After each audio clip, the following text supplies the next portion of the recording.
Egaa kam jirtu kabajamtootaa fi jaallatamtoota maatii chaayinaalee Oorostiroontiga arras irra deebuudhaan barnoota keenya ji'oogiraafii kutaa sagalaffaa yuunitii jaaffaa paartii isa jalqabaarraa waliin eegaluu dhufne jirra hanga xumura sagantaatti nufaana bu'aan affeerraa keenya gamanummaan gaa viidiyoo lakshar gochuu hin dagatinaa isiniin jecha warreen maatii chaayinaalee keenyaatiif haaraa taatan chaayinaalee keenyatti dabalamuudhaan barnoota keessan guutummaan guututti asirraa argachuu dandeessiniin jecha kanaaf gartee warreen yaada keessan koomentii jalatti naaf barreessaa nuuf hojjedhu naan jechuu jirtan galatooma ammallee baay'ee takka Galatoma isinin jaaladha isinin jecha ammoo yaada keessan ganaallee na bira kaadhaa koomentii jalatti naaf barreessaadha wantoota akka isiniif hojjetamu barbaadan hundaa'u naaf barreessaa isinin jecha ammas viidiyoo laayik gochuu hin dagatinaa hadaraa jechuudha namni viidiyoo tana ilaale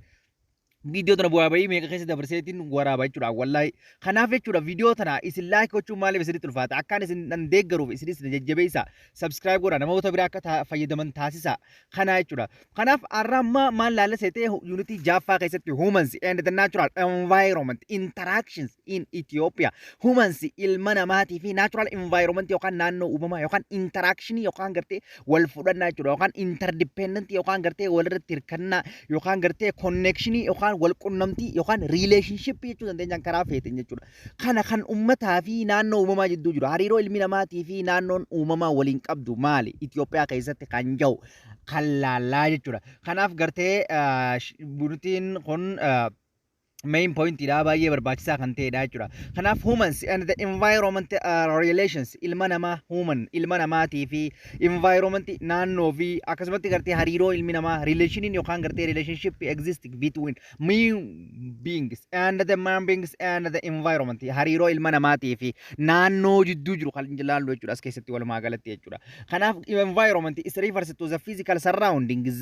and the characters of the places in which is we live jennala environment jechuun refers to the physical surrounding da yookaan naannoo uumamaati and the characters tan amala akkamii qabdu of the place characterin sida of the place in the which we live iddoo nuti jiraannu tana jechuudha naannoo surrounding gartee physical surrounding naannoo uumamaa garteetan nuti keessa jiraannu tanaadha jechuudha naannoo jechuun it is also refers to the wider nature laal waa hedduuf keessaa qabdi wider nature uumama gartee akka addunyaa wantoota gurguddoo of keessaa qabdi laandii of keessaa qabdi lafa sea yookaan galaanota of keessaa qabdi atomisferii of keessaa qabdi and akkasumatti humans have been interacting gartee kana hunda of keessaa qabdi ilmi namaa humans have been interacting wal qunnama yookaan waltee contact wal godha yookaan naannoo wajjin jechuudha in the environment space people is began to live in the earth kanaaf gartee iddoon jalqabaatan nuti jireenya irratti eegalu naannoo teenya waan taateef nuti fi naannoon teenya hariiroo waliin qabna jechuudha. For example fakkeenyaaf amma humans have been cutting forest to grow crops of the characters of the countries and by doing so we alternative the environment kana jette fakkeenyaaf hogguun ilaallu ilmi namaa hogguun mukkeen mura cutting forest mukkeen cira to grow crop oomisha guddisuudhaaf and the oomisha biyya takkaa guddisuu jira for country and the doing so alternative the environment kanaafuu naannoo tanarratti hojjetaa jechuudha kanaafuu naannoo fi ilmi namaa baay'ee warratti hirkatanii jechuudha kanaaf Conversely, the environment is affected of the human in many different ways. Karuma garte akkuma namni ilmi namaa naannoo ciree bosona ciree oomisha guddifatutti naannoonnis karaa uumamaatiin namarratti dhiibbaa hedduu geessisuu dandeessa. Fakkeenyaaf changing jijjiiramuun gartee qilleensaa changes clothes huccuu teenya jijjiirrachuun is responsive to maal jechuudhaaf cold yookaan qorrina yookaan ho'arraa kan ka'e huccuu teenya wal jijjiiruu dandeenya. Gizaa qorraa akkasuma huccuu gurguddaa fi gizaa ho'aa huccuu haphii uffachuun naannoon dhiibbaa isiin kanurra gootu jechuudha. Kanaaf a good climate accessible clean water akkasumatti gartee qilleensi bareedaan bishaan qulqulluun fertile soil biyyee gabbattuun and it is isaan kun hundinuu aspects of the physical environment naannoo uumamaa keessatti argaman that is enable people to live in the sun bakka uummanni jiraatanitti kan argamanidha jechuudha. However ta'ullee harsh environment such as a very hot hammeenyi naannoodha yookaan gartee kan baay'ee ho'isaa guddaa ta'ee fi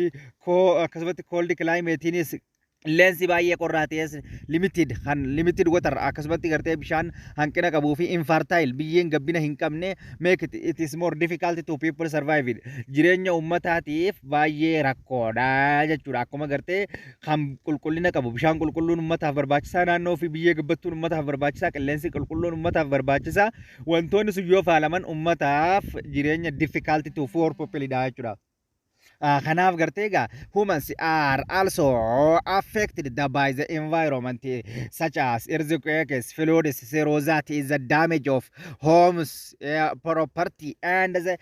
cultural jennaan jechuudha. Humans ilmi namaa are also affected dhiibbaa kan godhu baay'ee major environment events gartee ilmi namaa humans is also affected ilmi namaa affected by the major environment event wantoota gurguddoo naannoo irratti argaman tokko tokko kanneen akka kirkira lafaa kanneen akka galaanotaa kanneen akka hongeedha that is maal godha jechuudha damages of house isaanii kan balleessu jechuudha mana isaanii kan baballeessuu fi jireenya isaanii kan baballeessudha wantoonni gurguddoon taateewwan gurguddoon naannoodha kun major environment events kun jechuudha homes and property isaanii qabeenyi isaanii agricultural isaanii qonnitii fi kun hundinuu hogguu rizqiidha hogguu galaanni humnaan dhufe hogguu dirroowtiidha hogguu hongeen buute jechuudha baay'ee miidhamu jechuudha those can lead to the displacement of the people and that can cause of injury loss of life and destruction of the livelihoods kanaaf those can lead to the displacement of the peoples isaan kun wantoota leads hoggantoota yookaan gartee displacement fageenya akka uummanni deeman kan taasisanidha maaliif hoggunii fi hongeen mudate hogguu mukkeen cirame hogguu rizqii yookiin dhufte namni naannoo sanii godaanu baanaami immigrantii waan fidanii jechuudha can the cause of the gartee injury loss of the life jireenya akka diigamu kan godhudha distractions of the livelihoods akkasumatti jireenya yookaan mana maatiidhaa akka diigamu kan godhudha jechuudha wantoonni rizqiin filuudii fi dirootiin hongeen jechuudha faffaca'insaa fi diigamuu fi akkasumatti gartee dhiibbaa guddaa uummatarra godhaa jechuudha they can also the damage kan balleessudha water source yookaan gartee qabeenya bishaanii kan balleessudha isaan kun akkasumatti gartee peoples and the cause of the water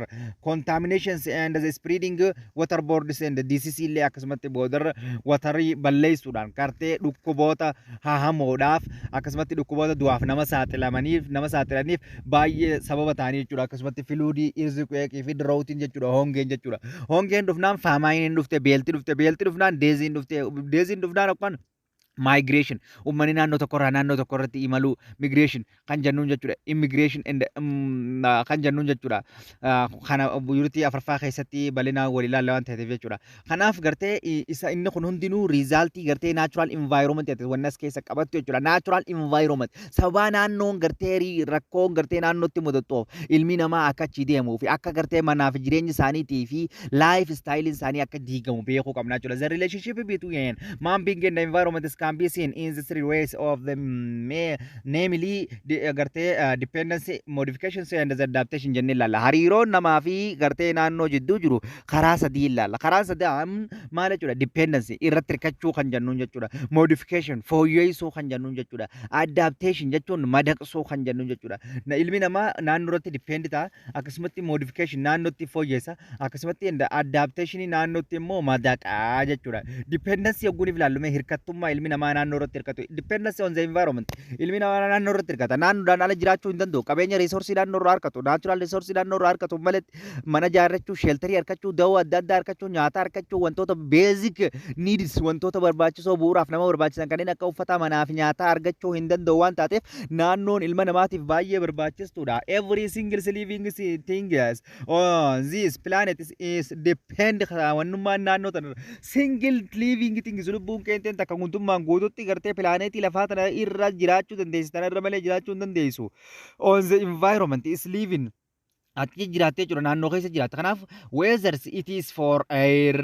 laala akkasumatti qilleensi bishaan sooranni sheeltariin akka iddoon da'oon yookaan manni living yookaan living beggars simply cannot survive is la gartee jireenya jiraachuu hin danda'u jechuudha. Wanta bishaanii maletti jiraachuu hin danda'amu, qilleensaan malee jiraachuu hin danda'amu, food soorataan maletti shelter dawoo qabaattu malee namni jiraachuu hin danda'u. Within the same from of the interaction wantoonni kun gartee cannot survive hin jiraatu yookaan jireenya without the same interaction wal furannaa kanaan alatti ilmi namaa hin jiraatu. Basically environment is you seen are surround you is entirely depend on the environment resources that is comes to from thousands of the miles away da jechuudha. Kanaaf gartee basically everything wanti kamiyyuu jechuudha you seen around you entirely depend wanta kana irratti yoo naannoo wanta kana harkachuudhaaf yoo naannoo irratti hirkate malee depend on the environment naannoo irratti wantoota basically isa barbaadan kana yoo harkachuudhaaf wanta ta'e malee hin jiraatu jechuudha. Waa harkachuu baate naannoo irratti hirkata kana hunda harkachuudhaaf naannoo irratti hirkachuu qaba. Resources that is come from the thousands of miles away gartee isaan kana hunda baay'ee kan ta'an qabeenya ta'an kan gartee resource ilma namaatiif barbaachisaa ta'an gartee kan kumaatamaan lakkaaman ilmi namaa naannoo irraa fayyadamaa jechuudha. Modifications of the environment yookaan gartee fooyya'insa naannoodhaa kan jennuun jechuudha. Fooyya'insa naannoodhaa jechuudha. Human activity is frequently result in the environment change dha. Ilmi namaa fakkeenyaaf takkaffaa irratti environment change dha. Ilmi namaa naannoo jijjiiruu ni danda'a, xureessuu ni danda'a, mukkeen ciree gammoojjummaa yookaan desertification fiduu ni danda'a ilmi namaa jechuudha. Kanaaf gartee rakkoon both with negative and the positive result yookaan gartee bu'aa fi akkasumatti gartee resultiin isaa jechuudha. Resultiin bu'a qabeessa ta'ee fi resultii bu'a qabeessa hin tahin ilmi namaa naannoo irratti fiduu ni danda'a jechuudha. Even the most ecologically sustainable farming methods of the renewable energy project is require resource is provided by the nature. Even the most geological and ecologically sustainable farming akka gartee irra caalan gartee even most haalli gartee ecology dha itti fufinsa qabu kan qonnaa meetodiin qonnaa tooftaan nuti ittiin qonnu jechuudha. Renewable energy yookaan gartee maddoonni anniisaa haaromfamuu danda'an jechuudha. Projectis required nu barbaachisoodha jechuudha. Resource provided by nature uumama keenya keessatti yookaan ecologically farming keenya akka jiran keessatti qonna itti fufaa ta'e qortuu keessatti gartee qabeenyi maddoonni haaromfaman baay'ee nu barbaachisu jechuudha. Human being is used to the increasing amount of the land building, homes, shopping and the centers of the school. Ilmi namaa bar naannoo fooyyessuu ni danda'a. Tokko amount of land is building ijaarsa adda addaa lafarratti ijaaree hidha adda addaa jechuudha. Shopping center shopping center adda addaa ijaaree iskuulii akkasumatti gartee iddoo manneen barnootaa fa'aa fooyya'insa adda addaa fiduu ni danda'a kan jiru ilaallee jechuudha. Kanaaf hatti aanu immoo adaptation to the environment naannootti madaquu kan jiru jechuudha. People seem to live in the strategic place on this planet which is partly due to the increasing knowledge of the environment. Kanaafuu people seem to live ni jiraatan strategic place keessa jechuudha. Naannoo gartee sadarkaa si eegatte on this planet irra jiraatan which is partly due to the increasing knowledge sababa gartee dabalumsa yookaan beekumsaa fi akkasumatti gartee environment irra jiraachuudhaaf beekumsa qabaachuutu isaan barbaachisaa jechuudha. Kanaaf there more successfully species and are able to adapt change to in the environment they are more likely they survive. Kana jechuun the more successfully species qaamni gartee akka gaariitti yookaan gartee milkaa'ina guddaa barbaadu are able to adapt naannootti madaqa jechuudha to change in the environment naannoon isaa gizaanii fi jijjiiramni hogguu dhufe naannootti madaqa they are more likely there are to survive. Maaliif jireenya san caalu yookaan jireenya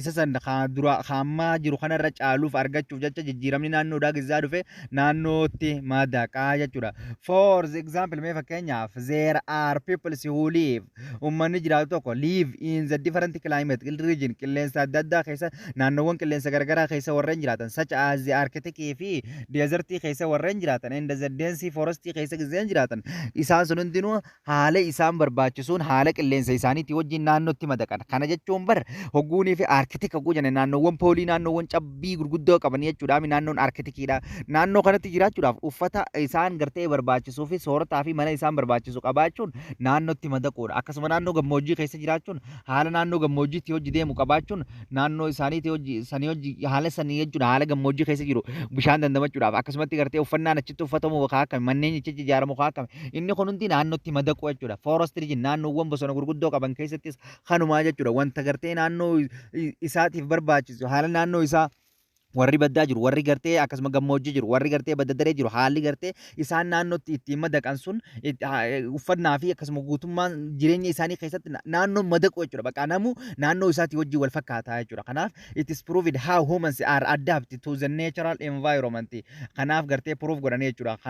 akkamitti adapt yookaan goonaa environment akkamitti to'achuu dandeenya kan jechuudha these things between the human activity and the environment are complex and the varied about can be grouped into two main types activity jira jechuudha kana jechuun linkii jira yookaan walitti hidhaminsa ilma namaatii fi akkasuma gartee naannoo uumamaa kan jennuun jechuudha lamaa jira isaan keessaa use of the natural resource qabeenya uumamaa fayyadamuudha such as land akka lafaa water akka food sorry akka nyaataa water akka bishaanii soil akka biyyeedhaa minerals akka gartee albuudota plants akka biqiltootaa fi animals akka bineeldotaa fayyadamuun interactionii gartee ilma namaatii fi hariiroo ilma namaatii fi naannoo waliin qabdudha. Productions waste adda addaa from the range of the activity including agricultural industry meaning fi as well as waste from the gartee our body irraa waste ni jira jechuudha. Ilmi namaa maal godha production of the waste dha ilmi namaa productions of waste yennan xuraawaa adda addaa gadhiisa jechuudha. From the range of the activity hojiiwwan isaa keessatti jechuudha including agricultural haa ta'u industry adda addaa haa ta'u meaning illee haa ta'u akkasumatti qaama isaallee irraa haa ta'u ilmi namaa naannootti wantoota xuraawoo ta'an gadhiisaa jechuudha. Westiiwwan adda addaa jechuudha. Use of natural resource qabeenya uumamaatti fayyadamuu jechuudha. We use many different types of the natural resource in our daily lives. Nuti baragguu fayyadamnu many different types of the natural resource qabeenya uumamaa baay'eetu kan nuti itti fayyadamnu jechuudha. Different types of the natural resource baay'eedha kan nuti itti fayyadamnu. We depend on the food soorata irratti kan hundaa'u and the water bishaan irratti kan hundaa'u for survive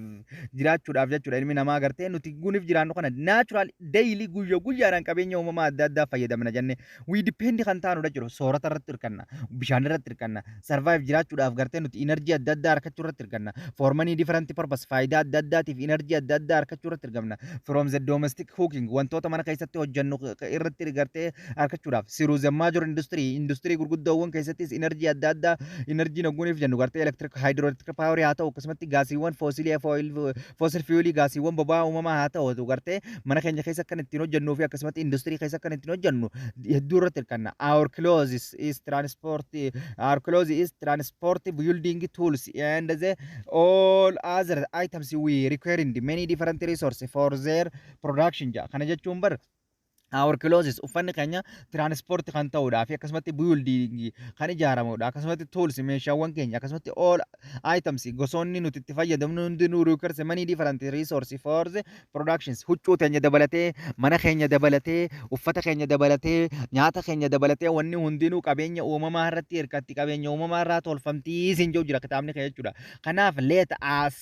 take simple mee fakkeenya xiqqaa furannu thinkis yaadime of resources that have been used producing the notebook yogguni foddanyu amma kita daftara ke yogguni fodjannu maaltu nu barbaachisa of the type of the you may be using so right now to as study this is the subject maalirraa qoratama jiime yaadi wanta kana jechuudha yookaan gartee notebooking ke kon type you may be using right now mirga hi qabda jechuudha as use study the subject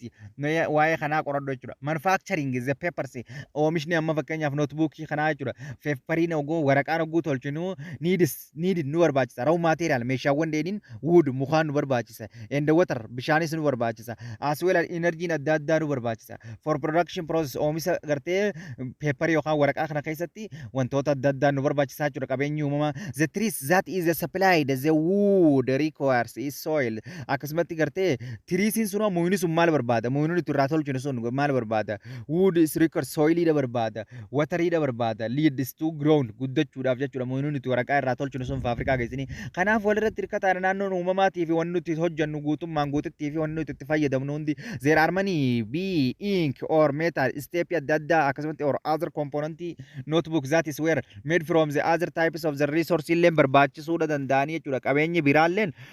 natural resource keessa baay'een isaanii barbaachisoo hin taane jechuudha. Our needs for resource is vast and it is growing as populations and the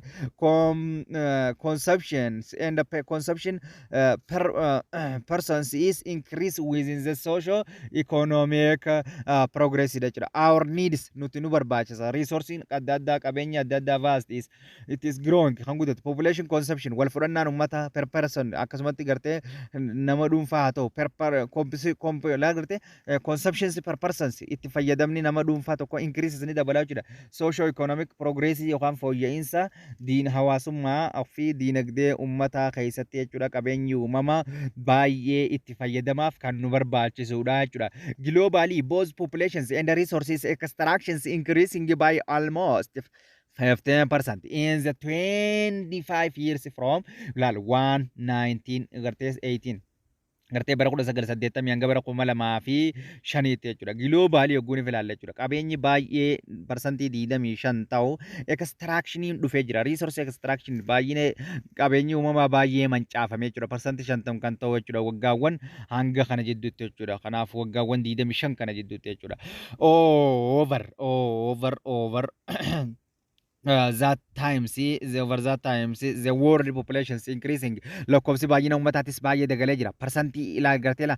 afur tuqaa from 4.44 billions in the bara kanatti kan ture amma immoo gartee biliyoona 7tti ichi siqee jira jechuudha baay'ee dabalee jechuudha wala afur irraa gara 7.8 jechuudha afur tuqaa afur irraa gara 7.8 bara 1980 hanga baay'ee dabalee jechuudha kanaafu lakkoofsi baay'ina uummataa dabaluun interaction yookaan naannoo irratti environment irratti is very difficult baay'ee miidhaa guddaa kan geessisu jechuudhaan beekuu qabna. Metals is used to the manufacturing wide range of the goods from the cars to akkasumatti gartee computer ja. Meetaaliin adda addaa meeshaawwan sibiilaa akkasumatti used to nu fayyada. Manufacturing keessatti range of the goods gartee kaariidhaa fi akkasumatti koompitara fa'aa makiinaadhaa fi koompitara fa'aa irraa tolchuudhaaf meetaaliin yookaan sibiilonni adda addaa nu barbaachisan. Minerals akkasumatti albuudonni are used to nu barbaachisan industirii keessatti yookaan kalaqa industirii wantoota meeshaawwan faafrikaa keessatti akkasumatti maaliif nu barbaachisan constructions of the building house road fi mana keenyaa fi akkasumatti gartee house ittiin ijaaruudhaaf mana keenya ittiin ijaaruudhaaf akkasumatti road ittiin ijaaruudhaaf maaliif nu barbaachisa mineraalonni adda addaa nu barbaachisan jechuudha both mathematically and non mathematically minerals are obtained from the rock that is have been mined and are then the process in environment ways of extract value of the resource dha kana jechuun both taa ta'u metallic haa ta'u sibiila haa ta'u nan metallic mineraalii haa ta'u yookaan albuuda gartee sibiila hin ta'in haa ta'u are obtained from the rock kan gartee rock irraa kan dhagaa haa ta'u that is have been mined and the gartee processed is variation way of the extraction yookaan gartee isaan kun extraction yookaan badinsaa fi dhumatinsaa yookaan xiqqeenya yookaan hir'ina naannootti fidanii jechuudha yogguu isaan kanatti baay'inaan fayyadamne jechuudha natural resource extraction so what is the state increasing from this bara 1980 hanga bara 2005 kanatti qabeenyi uumamaa nuti itti fayyadamnuu fi badinsi qabeenya uumamaa sababa baay'ina lakkoofsa uummataatiin hir'atee jira jechuudha within the what is the greatest amount of the extractions in the most recent year deja kanaaf within the greatest amount extraction baay'ee miidhamsi yookaan extraction yookaan badinsi guddaan taasifamee jira jechuudha. In the most recent year waggoottan dabran kan ammaa kanatti jechuudha. In the most recent year waggoottan ammaan tanaa kanatti jechuudha. Irra caalaa waggoottan ammaa kanatti badinsa guddaatu dhufe. The most likely reasons is increasing the global population in the periods more population needs to more resources. Kana jechuun maal jechuudha. The most likely reasons sababaan guddaan isa kanaaf gartee qabeenya uumamaa baduudhaaf guddaa ta'e uummanni baay'inni lakkoofsa ilma namaa gartee qabeenyi baay'inni lakkoofsa ilma namaa dabaluudha jechuudha. Baay'inni lakkoofsa ilma namaa yoo dabale qabeenyi itti fayyadamanis akkasumatti dabalaa jiru jira. Kitaabni kan jechuudha. Populations more people need uummanni hedduun maal barbaada? Resources guddaa barbaada. More resources barbaada. Kana jechuudha. Kanaaf it is could also be the case that is the amount of used to the individuals and by when their societies is increasing due to the change in the behaviors levels of the consumption idaja kana jechuun it is could also the case of the amount of use hammi nuti itti fayyadamnu namni dhuunfaa tokko itti fayyadamu by wider societies agartee hawaasni bal'aan itti fayyadamu increased due to the change ni jijjiiramaa jira behaviors levels of the consumption leveling yookaan sadarkaan itti fayyadama isaan qabeenya uumamaa irratti fayyadaman namni dhuunfaatii fi hawaasonninis baay'ee guddataa jechuudha kanaaf advances in the technological have the increasing natural resource exploitations by the enabling pupils to reach new resources and to exploit more resources per capita ya kana jechuudha advance in the technology guna ilaalla jechuudha yookaan gumaacha technology dha have increased ni dabara natural resource qabeenya uumama explosions by exploitation dabala qabeenya uumama akka baduuf yookaan gartee akka hir'atu godha jechuudha eenyu technology jechuudha is enable people to reach new resource gartee qabeenya haaraa akka fayyadaman to exploit more resource of the per capita yookaan gartee qabeenya isaanii kana jechuun bar naannoo technology maanu karaa tokkoon yogguuniif ilaalle naannoo uumamaa irratti dhiibbaa gochuu danda'a jechuudha people it is rapidly to the extractions or the deforestations and the meaning wantoota hedduu irratti gartee rapidly the extractions of the natural resource fiduu danda'a ummanni gartee duraan aadaadhaan osoo if teknooloojiin hin jirre diratti mukkeen gartee harkaan muran amma teknooloojiin dhufu maashinaan muran inni kunis albuuda akkasumatti dafanii maashinaan barbaadanii bikka inni jiru baasan inni kun resoursiin kun teknooloojiin karaa biraatiin dhiibbaa kan qabudha jechuudha for example fakkeenyaaf fish ala gartila fisherman amma fakkeenyaaf qurxummii ofranne namni qurxummii baasu tokko duraan traditional technology isaas as a small boat doonii xiqqishoo takka fudhatee deddeemee baasa are limited in the numbers of the fish ichi yookaan katchi yookaan hangini qabachuu danda'u jechuudha fish limited daangaa kan ta'e jechuudha modern industry ammoo fishing filaat very large ship doonii guddaa jaaruudhaan that is technology jechuudha kun amma dhiibbaa inni naannoo irra qabu over hungry areas of the ocean it is the deepest baay'ee keessa gadi kutuudhaan gartee many fish more fish baay'ee qabaa jechuudha inni kun maal fide this can lead to the overfishing fishiin humnaa ol baafamti which is means to the catching fish is faster rather than the can reproducing ozone fi qurxummiin gartee kan bakka buune baay'ee yookaan badinsaa fi hirdhina qurxummii irratti kan fidudha jechuudha kanaaf teknooloojiin dhiibbaa naannoo uumamaa irratti qabaa jechuudha kanaaf baay'ee akka dhumuudhaaf sababoota namni isa fayyadamanii qabeenya uumamaa balleessaniif jechuudha kanaaf jechuudha overfishing is other examples of the exploitations of the natural resource dha jechuudha overfishing gartee one of the other example dha jechuudha fakkeenya yookaan gartee naannoon hirdhachuuti jechuudha kanaaf result in damages to or loss of the inter-socio-economic keessatti gartee ecosystemii keessaa sirna ikkoo keessaa qurxummiin dhabamuuti jechuudha qurxummii humnaa ol baasu jechuudha and ecosystems including all of living systemii wanni inni keessaa qabu orgaanizimoota hunda ilma namaatii fi pilaantii fi animaalii fi akkasumatti mikro orgaanizimoota qeenxee xixiqqoo kan ta'anii fi in the physical environment naannoo uumamaatii fi akkasumatti soilii watarii fi or laandii illee and the interactions between them wal fudhannaadha jechuudha kanaaf gartee ecosystem jechuun gara karaa biraatiin the interactions of the living and the non-living things the existence of the non-living and the living things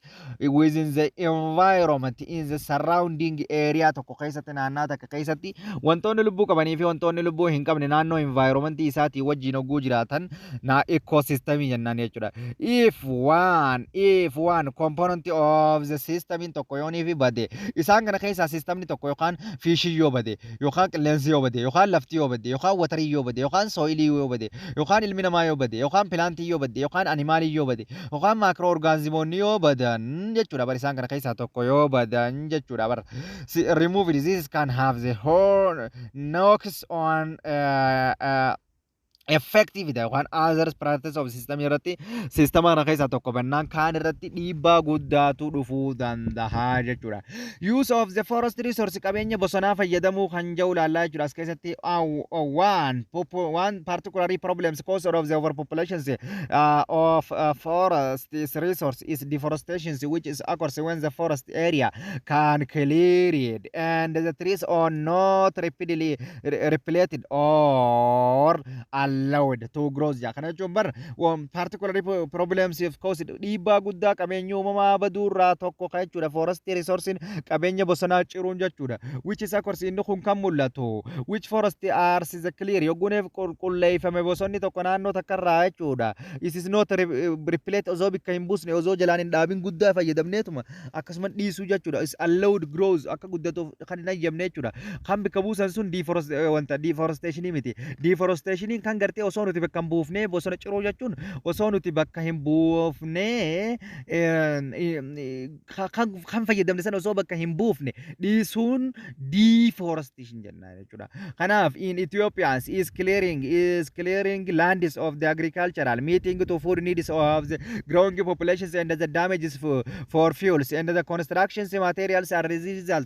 as a result in a study of loss of forest area which is continue as you can see from figures 6.1 below ja kana jechuun maal jechuudha yoo neef jenne in Ethiopia keessatti clearing lands lafti gartee qulqullaa'uun clearing land for agriculture adidifnaaf namni gartee baay'ee soorata barbaadudha food needs fedhii nyaataa baay'ee waan dabalee jiruuf Ethiopia keessatti sababa growing population lakkoofsi baay'ina uummataa baay'ee dabaleef demanding gartee fuel irra qabnu yookaan construction material ijaarsa wahii irra qabnu gartee in the steady loss of the forest area qabeenyi uumamaa bosonaa akka badaa jiru kan nu taasisuudha jechuudha kan nu agarsiisuudha jechuudha which is continue as you can see figure tanarraa akka mul'atutti ilaalii je bara 2002tti hangan takka hogou laal baay'ee gattiqqaataa deemu jira jechuudha qabeenyi uumamaa jechuudha parsantiin isaa jechuudha laalmee parsantiin isaa harree isa dhufee jechuudha harra parsantiin isaa 12 jechuudha 12 toora kana jechuudha asiin akkanatti hogguuchi deema jechuudha parsantiidhaan jechuudha laalmee parsantii 10 baay'ee kan gabbu jechuudha waggoottan gartee 10 keessatti jechuudha waggaa 10 keessatti jechuudha waggaa 10 bichaa keessatti waggaa 8 bichaa keessatti hangan takka gabbu jechuudha ha kun bara 2002 hanga bara 2010 takka bichaa waan taateef jechuudha 10 bakka hanganaa of jechuudha the loss of the forest have several under disability is consequence bakka dhiibbaa guddaa yookaan gartee dhiibbaa rakkoo baay'ee dafida qabeenyi uumamaa wanca'uun jechuudha forest are home to many different types of the trees as well as another plant of the wider range of the animals for the insect birding animal wantoonni kun hundinuu gartee forests are home dha gartee forestiin jechuudha qabeenyi bosonaa mana eenyuti mana different types of the trees dha akkasumas as well as plantota adda addaa qabeenya mukkeenii fi bosonaa adda addaa mana isaaniiti jechuudha animal mana bineeldotaatii fi mana gartee insects mana gartee albisoota adda addaati fi mana akkasumatti gartee bardis mana shimbirroota adda addaati fi mammals mana hoosiftoota adda addaati mana lubbu qabeeyyii hedduu tanaati kanaaf qabeenya uumamaa bannaan wantoonni kun hundinuu baduu danda'an jechuudha the conservation of the forest lands to agricultural grid reducing the biodiversity garte conversions of the forest landing garte lafti bosona agricultural idarra kan ke baay'een si gattiqqaataa jirti biodiversity jechuudha which is a measurement of the variety living organisms inni kun garte measurement ida yookaan hoggansa yookaan organismonni baay'een all life forming jireenya garte all life forms oguniif jennu life forming hundinuu jechuudha baay'ee baduu irratti kan argamanidha jechuudha biodiversity is the most important humans because it is we use other living organisms is to provide several essentially likely daja biodiversity jechuun qabeenya gartee biodiversity jennuun kun is important dha biodiversity qabeenya baay'ee barbaachisaa ta'e jechuudha for house eenyu jechuudha for houses because mana keenyaaf baay'ee barbaachisaa kan ta'e jechuudha we use other living organisms gartee biodiversity important house ta'eef akka manaatti important for humans ilma namaatiif barbaachisaadha maaliif we use other living organisms is proved several essentially like wantoonni nuuf barbaachisoo ta'an living organismonni baay'een achi keessa jiraatan waan ta'eef jechuudha foodiin amma we use nuti fayyadamnu kun food we use plantiin akkasumatti biqiltuu haa ta'u animaaliin haa ta'u such as fishing food wantoonni fayyadamnu goatis wheatis and akkasumatti gartee gootiin re'een wheatis akkasumatti biqiltoonni akka kanneen akka qamadiidha reesis ruuzaa fi maayis boqqolloodha source of the food kan ta'an kun hundinuu biodiversity keessa jiran akkasumatti medicine haalli fayyaadha many traditional medicals haalli fayyaa mukkeen garagaraa kan aadaadhaan dawaa qorichaaf ta'an for the form of the plantonni akkasumatti animaalillee haa ta'u is new the medicines is developed from the wellidhaaf baay'ee barbaachisaadha waan taateef gartee akka medicine nu fayyaddi ecological service akka sirna ikkootti. Living organisms is especially plantiin faan fakkeenya microorganismiin faan is place baay'ee nu barbaachisan important role nuuf qaban. Process of that is gartee maintaining our living environment teenya eeguudhaaf baay'ee nu barbaachisanidha jechuudha. Microorganismoota dabalatee biqiltoota dabalatee sirna ikkoo ecological surviveidhaaf baay'ee barbaachisoo kan ta'anidha jechuudha. Such as providing oxygen nuuf kanna biqiltoon agartee cleaning and air nuuf kanna qilleensa agartee bareeda nuuf kanna power agartee purifying water bishaan agartee qulqulluu ta'e nuuf kanna breaking down akkasumatti agartee wastage adda addaa agartee kan nurraa agartee akka inni xuraawwan garagaraadha akka agartee naannootti hin makamne kan godhudha. Akkasumatti controlling erosion akkasumatti dhiqama to'achuudhaafis naannoon baay'ee kan nu barbaachisudha. Deforestation is a significant is the contributions cause of the soil erosion ida. Bosonni ciramuun sababaa guddaa soil erosion yookaan dhiqama biyyeetii. Once the trees is and the underground are removed, the underlying ground is exposed ida. Kanaaf once the trees mukkeen jechuudha as mukkeen keenya underground this area removed kan ta'an yookaan gartee bikka badan yookaan underlying ground is exposed baay'ee gartee kan without kan argamanidha jechuudha. Bikka deforestation mukkeen malatti jechuudha. Without the interactions of the effect of the vegetation and the trees is root is binding soils together, the soils is more likely to be washed away the it rains. Kanaaf gartee without its interactions in yookaan wal fudhannaan vegetation rootidhaaf hidda yookaan gartee biqiltuutii fi yookaan trees rootiin yookaan gartee binding soils together biyyee wajjii wal qabanii kun silaa jiraachuu baate baay'ee biyyeen teenya wash dhiqamtee kan deemtudha. Sababa when it rain yogguun fi roobni roobee jechuudha. Kanaaf gartee mukkeen akka erosion dhiqamni biyyee hin mudanneef nu gargaaran forestiin jechuudha bosonni jechuudha. Loss of the forest is also had significant impact on the water supply. Gartee maal jaa loss of the forestiin gartee baay'ee dhiibbaa kan godhudha jechuudha. Hanqina yookaan dhiyeessii bishaanii irratti forestiin loss of the forest qabeenyi baduun hanqina yookaan supplying dhiyeessiin bishaanii gartee dhiibbaan akka irra dhufu taasisa. Trees roots hiddi mukaa rich deep gaffagoo jira soilii keessatti biyya keessatti create space between gartee particularly which is increasing soil gartee permeability allowing to rain waters and the soak in and the replenished growing watering gartee akka jiraatuuf kan taasisu jira. Ground watering baay'ee mukkeen jiraachuun bishaan lafa jalaa akka jiraataniif sababa guddaadha jechuudha. Energy resource qabeenya ho'ina yookaan qabeenya anniisaa kan nuti fayyadamnu jechuudha. For us the renewable or non-renewable resource is a crucial factor that is the contributions of the energy resource ida. Energy daaf gartee qabeenya haaromfamu haa ta'u qabeenya haaromfamne haa ta'u baay'ee energy daaf barbaachisoodha. Qabeenya fossil fuel qabeenyummaa boba'aa gaasiiwwan boba'aadha jechuudha. Having the main energy source of the global industrialization industry fi fabrikaa yookaan warshaawwan addunyaa keenyaa irraa keessatti baay'een isaanii fossil fuel fayyadamanii jechuudha qabeenya gaasii boba'aa. But because they are non-renewable that is the quantify they ultimately it is limited and their use of is not sustainably over the long term dha kan jechuun bar but because the non-renewable qabeenyi haaromfamne kun it is the quantity isaa baay'ee kan xiqqaataa dhufedha. Maalirraa kan dhufe sustainably over the long term dha. Sustainably over the use itti fufinsaan baay'ee gartee yeroo dheeraadhaaf namni gaasii uumamaa irratti hirmaatee fabrikaa industiriin hojjeta. Wantoonni adda addaa maashiniiwwan garagaraa jechuudha. Kanaaf gartee inni kun dhiibbaan irra dhufee jira. Further is burning fossil fuel irratti baasu yookaan fossil fuel